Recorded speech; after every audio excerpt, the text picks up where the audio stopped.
Hey everyone, welcome to my YouTube channel, and today is April 26, 2020.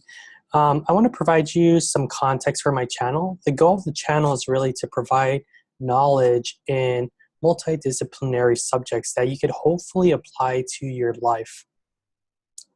A little bit about me. I'm in the process of completing my PhD in plant genetics, so what I really do is I work with plants and I try to make them better against different pathogens. That could be another video. I have a lot of interests. For this video, we're going to talk about the stock market. But what makes this channel interesting is that since I have different areas of expertise, these could all be incorporated to make this channel much better. And in the future, we could talk about what videos and what content you would guys like to see, or what content you would like me to discuss. So I've been in markets for about 2 years. I started with the cryptocurrency hype in 2017. And then over time, I moved into investing in ETFs, trading stocks, and derivatives. I use two platforms, TD Ameritrade and Robinhood. My TD Ameritrade account is really for long-term investing. And I also like looking at the options chain for those of you that are familiar with trading options. And I use Robinhood for the purpose of just trading. I call that sort of my fun account.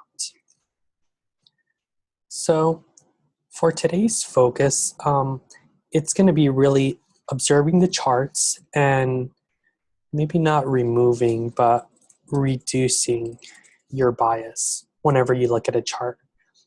And to keep this video pretty short, I'm only going to focus on Snapchat, and in future videos we could talk about other charts. So let's get started.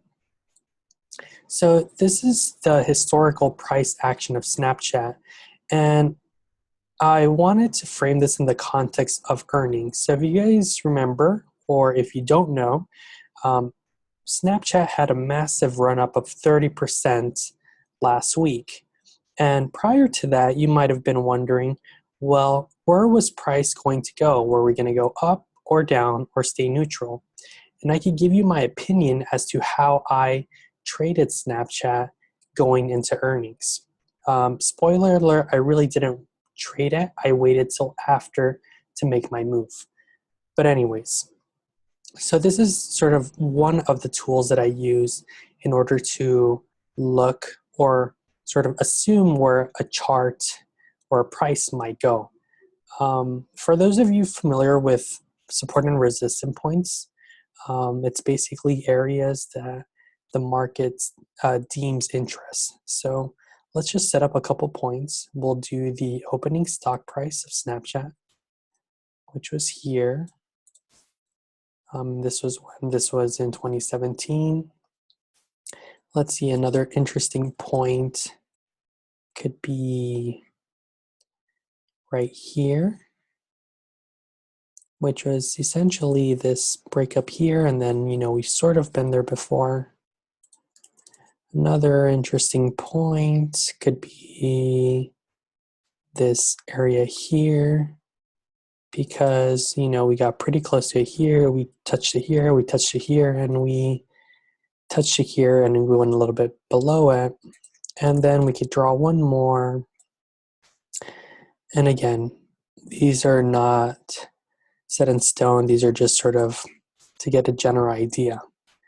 So whenever you look at these lines, you sort of think, well, where's price likely to go? If this was the week before this breakout, are we likely to go above this? Are we likely to go below this? Or are we going to trade in this big range?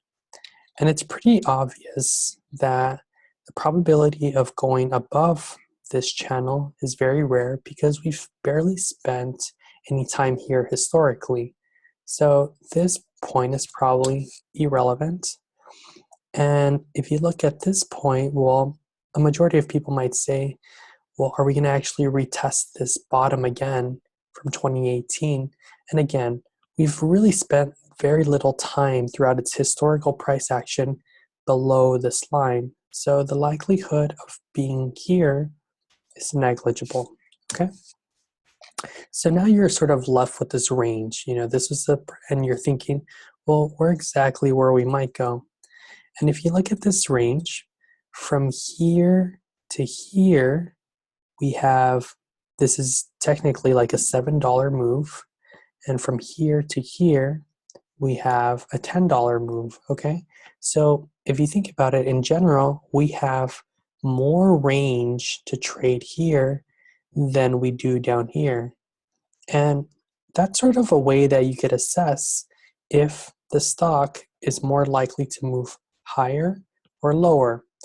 So at the same time, you could also think about where was the stock market, so the S&P 500, where was it trading throughout the last 2 weeks? Have we been trading upwards or have we been trading downwards?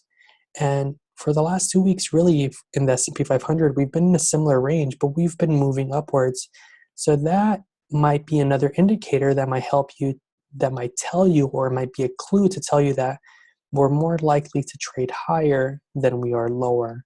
So this is just a quick video. I wanted to sort of give you a little bit of technical analysis, but a little bit of philosophy when thinking about where a stock might go prior to earnings.